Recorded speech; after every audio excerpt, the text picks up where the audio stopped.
This is the Seller Process Podcast, where we talk about the best systems, processes, and SOPs for your Amazon business so that you can regain control of your time, build up your team, and scale your e-com empire.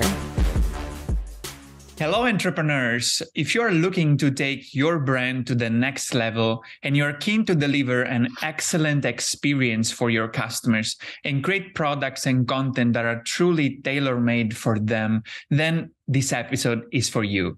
Our guest today will share with us a method to identify who our true customers are in order to craft our offers and communication around their most important needs, wants, and desires.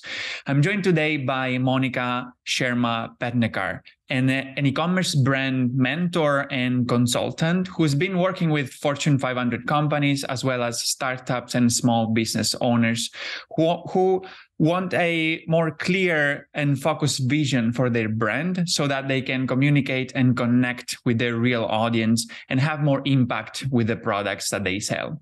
Hey, Monica, thank you very much for coming. Welcome to the show. Hi, thanks for having me on. Excited to be here.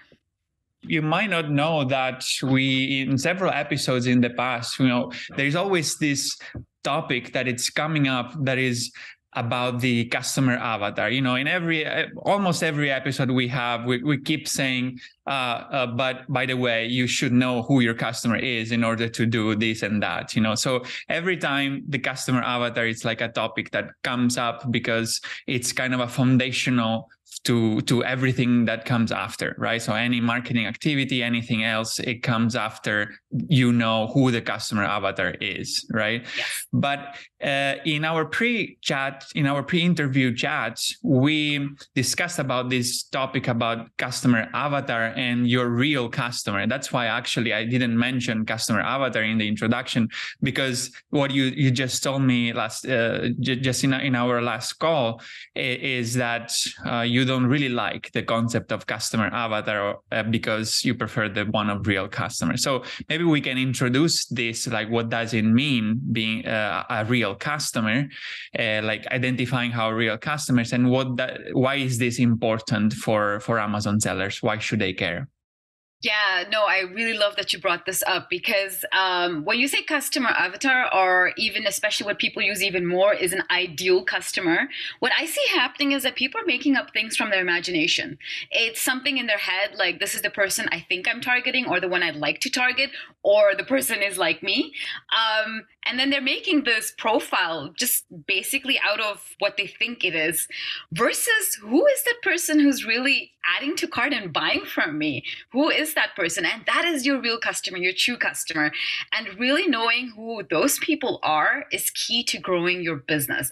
Who are the ones who are buying from me? What do they want? Why do they want it? How can I serve them better so that I can attract both them to come back for more, to build that loyalty, as well as attract more people like them. And why is this crucial for anyone selling through Amazon? I think, one, it's like you already said, it's a foundational principle of business. You just cannot grow a business if you don't know who you're serving and who you're speaking to. But if we just look at stats, even the amount of people visiting Amazon sites, I think there was a stat that said that over 2.6 trillion was spent globally on the top 100 marketplaces. And just on Amazon, I think one of the months there was over 2.7 billion combined desktop and mobile visits. You're competing with stores directly over there, and you grab and competing for your potential customers' attention. When somebody comes to your own website, say you have a Shopify store, you're not really competing as much for attention as you are when you're on Amazon. All the suggestions, hey, you could buy this product, maybe others bought this.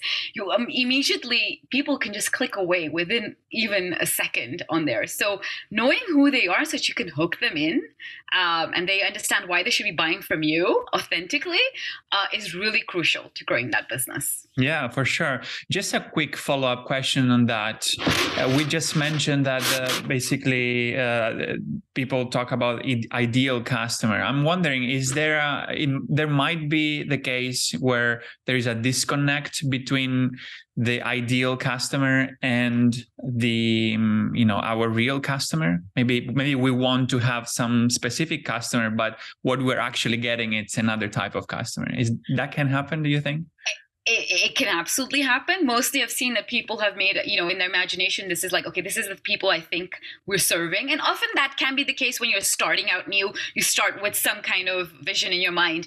But as you grow your business, you have to really figure out who are the ones really buying and I'm attracting. Now, if those are the ones you really don't want to serve, and I'd question that first. Why would you not want to serve them if they're buying? But if there is a specific reason for that, then you'll have to look at both your copy, your messaging, the products you're selling, and get to know those people that you actually would like to serve still. So it's still about finding out who that true person is versus who you think they are, because obviously something in your mind is not adding up with what the actual behavior is of this person. So really, figuring out who that actual real person and real human is really important.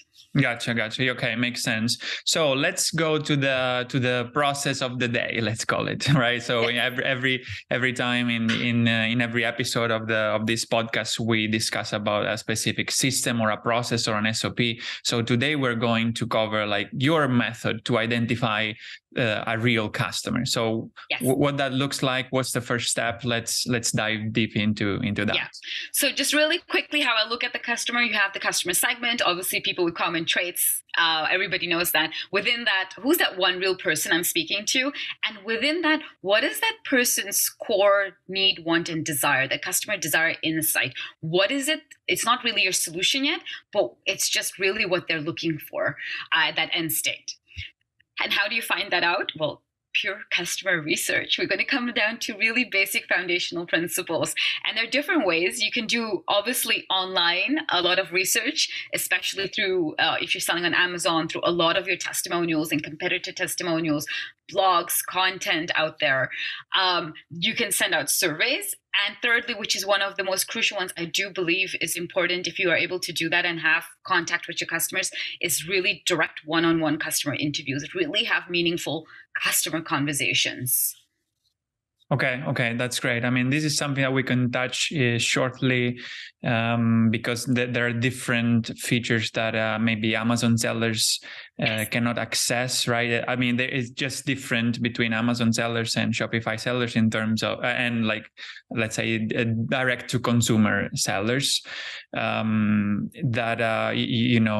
is a different access to customers. So we can discuss that in a second, but let's first discuss about your method. Like what would be the first step to identify these customers? So what I use is what I call the 4Ds, or desires over demographics framework, which is the 4 types or categories of questions that you'd like to get an answer on from your customers. So one, we start with the most first one, demographics, the easy one, I think, for most people. I don't always think it is the most important one, but it really does help still in the online world with things like targeting or knowing in which stage of their life people are that you're serving. Obviously, sometimes some products just go over age groups, and that's fine. But this is really the factual information about your customer.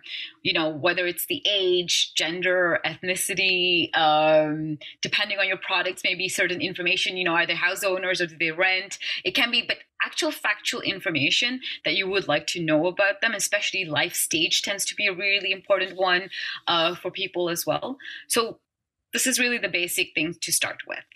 Okay, perfect. This is actually, the most easy to identify. Even for Amazon sellers, we do have access to this data in the brand analytics section. Guys, you can find the demographics of your main customers divided by quarter. So that's easy. You will find the gender, the age, the income level, the education level, and so on. So that's something very important and easy to find. What and I think about what's the great other? about that, Yeah. just to add there, because if you don't have direct access to the customers, what that helps then in this case is when you have the age, income levels, education, it can give, even though you may be basing it a bit on assumptions, it at least gives you some idea what life stage and people are in. Somebody who's obviously younger may less likely be married and have children than somebody who's older. So there are certain assumptions you could make to start testing out and see. Okay, perfect. Exactly. Okay, so that makes sense. So that's the first of the 4 Ds. What are what's the next D? Desire. So this is one of the ones I think is really important and people really miss out. Desire is their needs, wants, and desire. What do they really want? See, your product doesn't just, a lot of people talk about solving problems. I say your product doesn't really solve a problem. It fulfills a desire. There's something going on in their life and your product adds value to it to benefit and plays a role in their life. So figure that out. What is going on in their life? What makes them happy? What are their struggles maybe? What are they going through at the moment? What's going on in their life that leads them to buy your product or things in that category overall? But it's really about their life at this moment, like who they really are beyond just the demographics or the psychographics. And again, I'll keep saying this, the needs, wants, and desires in their life. Okay, great. I mean, we have a guide that you are sharing with all of us, guys. You can download it at thesellerprocess.com. You will find the link in the show notes or in the description of the YouTube video. So I encourage you to go download that. It will have more information and the questions that the questions about the 4Ds that we're discussing today. But I'd like to give people some more insights on this, because a demographic is something that we can kind of easily find, or we can guess, even, like, depending on what products are, right? But about the desires and all the other aspects that we're going to talk about today, like, I'd like to get from you some more tips and tricks on how we can actually go about finding and discovering these traits. Yeah, so this is assuming that you do not have direct contact with your customers. If you're not able to directly have those conversations, I would start off, first of all, with any kind of communication that you've had with them, because even on Amazon, people send in questions sometimes, right? If they have questions which you can answer there on the site, to you or anybody that is a direct competitor. So I would always check both, as well as your testimonials and that of competitors. Really reading through all of this and actually trying to pick out things beyond just product. So if I'm going through testimonials, sometimes you're saying, I bought this as a gift for my grandchild, for example. So you already know, wait, this is a grandfather who's looking for something interesting for the child. I've seen testimonials where they're really talking about how somebody enjoyed the product in X and Y kind of setting. Again, it tells you a little beyond just what the product is. So a lot of people are going into testimonials to pick out what the good or the bad about their products. But if you actually try and go through testimonials, you will pick out things sometimes about the setting that they're talking about around it, which will give you a little more insight into their life and how they're using it or what they're using it for. There was a lamp I was buying recently for my children to read reading light. I was going through testimonials, and the testimonials were really talking about different people were giving 5-star testimonials.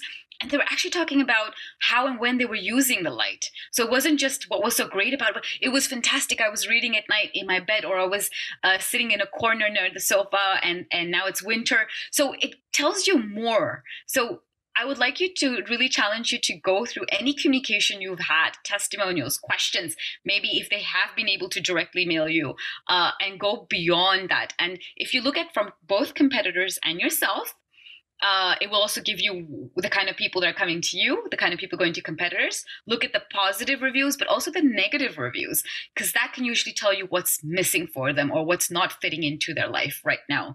So that's a great place to start, apart from, of course, general category information, going to blogs about your category of products and just seeing what people are talking about, how they use it, social media communication for people in that category.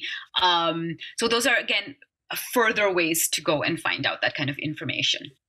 Okay, great. I actually love your tip about reading the reviews with a different mindset, because you are totally right when you're saying like people at this point, it's very famous that I mean, a lot of people suggest in the product development stage to go look at the reviews to identify, like weak spot and strong traits about each product, so we can basically keep the good and improve the bad, right? So that's the whole point of how every Amazon seller has been taught about reading reviews. But now this is like us taking that a step further and kind of reading through the lines of what the customers are actually saying, like what are the desires and needs behind those reviews. So that's a great tip, actually. Yeah, love it.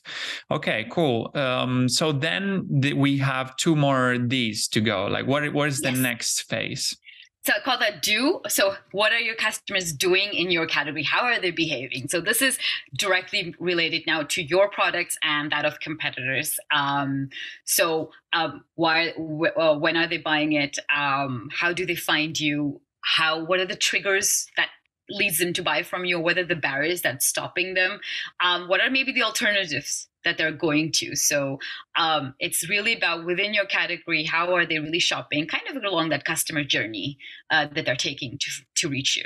Okay, cool. So where do you suggest we find this information? How we can discover that? Yeah, so I think it's actually the same, and especially on Amazon, I would also look at what are the other recommendations coming up when people are looking at your store, right? That will show you what kind of other alternatives people are going for. There should be, I think you will definitely have some data and stats information in terms of people visiting and how many are converting. There are people who are going away. So one is great to see what are the alternatives that are being shown, or what are people actually who are buying from you, what else are they buying? That kind of information would be great.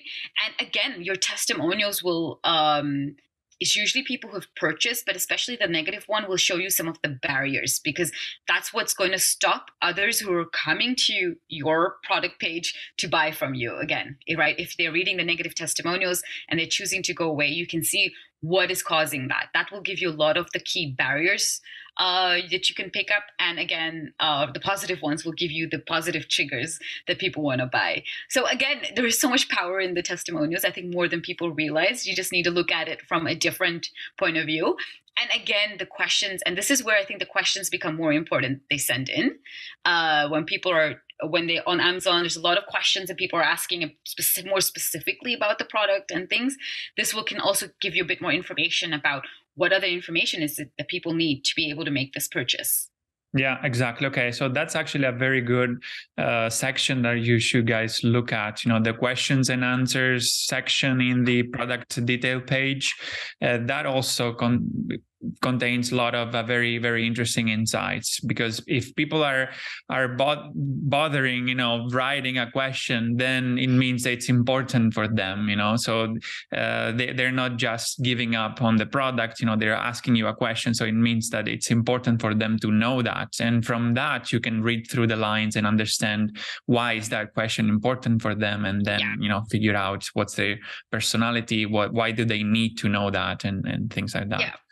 And I think also how you answer that question, maybe you can start a little conversation over there that can give you a little more information to what they're looking for as well. So that's a little trick, I think, worth trying. Yeah, and definitely most of Amazon sellers also do have a Shopify store many times. So that's where you can try to get the conversation going, whenever you get basically like customer support emails, or like obviously like questions from people. That's where you can really start a real conversation. If you also have your own Shopify store, so you have direct access to customers, I would absolutely insist on following up with customer conversations. So what we're talking about now gives a great start and can give you a lot of information. But if you have direct access, get some of those customers on the phone and go through the same 4 categories of questions and really dive deeper into the motivations behind it. Yeah, perfect. Okay, cool. So do you actually use, I'm curious to ask you if you use any tools for research or any like specific website or any software or something, or it's all just like manual using Google? Honestly, right now I do a lot more manual in Google. Obviously for surveys, things like SurveyMonkey or Typeform, whatever you would like to use, even Google Forms, just for sending out more basic surveys. But when you do interviews, it's literally one-on-one calls with them or video calls. So you don't need another tool for that. What I have been discovering recently, I want to be careful not to recommend anyone yet because I'm still in the testing phase to see how they work.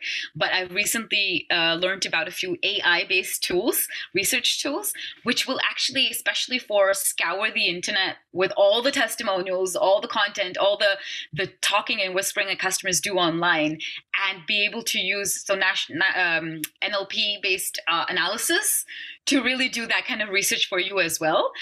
I recently just spoke and had a demo with one of them or two of them last week. So, but I'd love to, happy to send you the name of the tool in the future when I'm a bit more sure about how they work. But yeah, there are more tools starting to become available. So I would say that if you don't have direct access to your customers, start with some of this manual work, because I do think there is power in doing this yourself.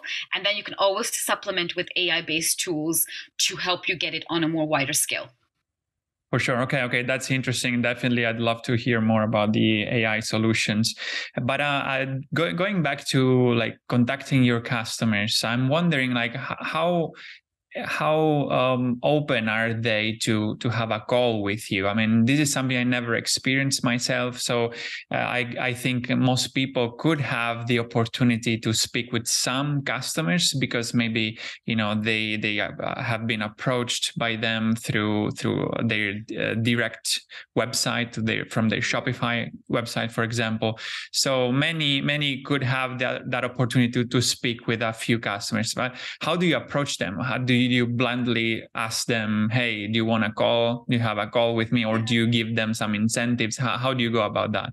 Yeah, so you personally, I would say at least you can always do an email blast if you have their email information to a larger segment, but I would always pick out a few and really send out personal emails, because that was what makes a difference. When they get a personal communication from somebody who either works at the store or the founder or owner, it just makes a huge difference. And just be really honest that you're trying to do an interview to get to know them and your customers better, so that you can develop your store and brand and products further to better serve them. So really make it about them, one, and you'll be surprised. I get this a lot. People have a fear of doing this often, but you'll be surprised how much customers love doing this.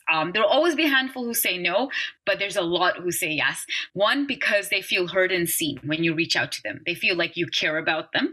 They truly people like helping people. So they feel like, oh my God, this is a founder or a store owner or a senior person at the store and they're actually asking for my advice. I'd love to help them out. I always say you can offer an incentive, but instead of putting it as an incentive from, if you do this for me, I give you Y, I would say do more as a thank you, saying, hey, just in appreciation for your time, I'll give you maybe a voucher for my store as a thank you gift versus I'm going to reward you. And people really appreciate that. And I've had a lot of people fight me on doing customer interviews, and they've come back to me and said that some of those people they spoke to were so in love with them because they're like, you really care about me. How many people actually call me and want to speak to me nowadays? Which stores do this? Nobody. And some of them became their most loyal customers. Don't go in expecting that, but it is a bonus if it happens. People really love helping people, and people want to be seen and heard. So just treat them as humans, and they'll really be out there to help you as well. Wow, absolutely. I think it's great. It's a great information here that I think we might be biased on this and we might have fears and limiting beliefs, as you said, that we don't usually want to have these kind of conversations, but actually, as you have experienced, many people are willing to do that. So we could really be very close to get some very gold nuggets from our customers, and we just haven't never put the effort to ask them, right? So that's a very, very, very useful insight. Cool. I'd love to try it. I will let you know. Please do, and let me know. Yes. Yes. Cool. Okay. So we're almost done with, now there is just the final D. So we spoke about demographics, desires, do, and then what's the fourth D? Delight. What makes them happy? So they've bought from you, they're buying the whole purchase experience, they've received your package, they've bought. What really makes them happy shopping with you, receiving your product, about the whole experience? What about makes them happy about the competitors? What are they telling others about you? If they had to tell a friend about you in one line, what would they be saying? So this is really about the whole customer experience, from the shop, how they love shopping on your site or your store, to actually receiving the product and using it. But what is the key thing that really makes them happy about it? And how to do that again? I mean, honestly, this is back to your testimonials. I mean, hopefully you have like tons of them. But here, this is like, you can go back to more traditional product part of it and saying, okay, what is that key thing that they're happiest about, that they mention in each of in the different reviews. And if you obviously have the ability to do a customer interview, then you can always dive a little deeper into it. And what's also really nice to see, if you are following people, different competitors or people on social media or blogs, see what customers are sharing as well. You know, the audience is sharing when they really buy from something. And often I bought something I love, I was sure about it. Oh my God, I got this. So you can see what people are also talking and sharing about when on their own. So it's great to just keep track of what's happening in other places as well. Yeah, for sure. That's great. So also, social media, it's a great place to learn that, because they are actually just by themselves, they are motivated to share something, right? So they're not paid to do that. So that's why you know that those are like genuine thoughts. Most of the time they should be genuine thoughts. I guess there is some paid ones. Obviously, like influencers maybe are paid, but most of the time they're genuine. Cool. So do you go also with maybe like category research or like official papers, like economic, like blogs that talks about the economy, that maybe give out some paper about specific industries? Do you read those as well? I definitely do, and I think they give some great data about how the industries is evolving, what's happening, but they tend to be a lot more data driven. And I think what I miss sometimes is a lot of people look at data, but what they're not doing is going behind the numbers and saying, what are the actual motivations? That's a lot of the things we talked about today, is really picking out more of the emotional aspects that are leading people to buy from you.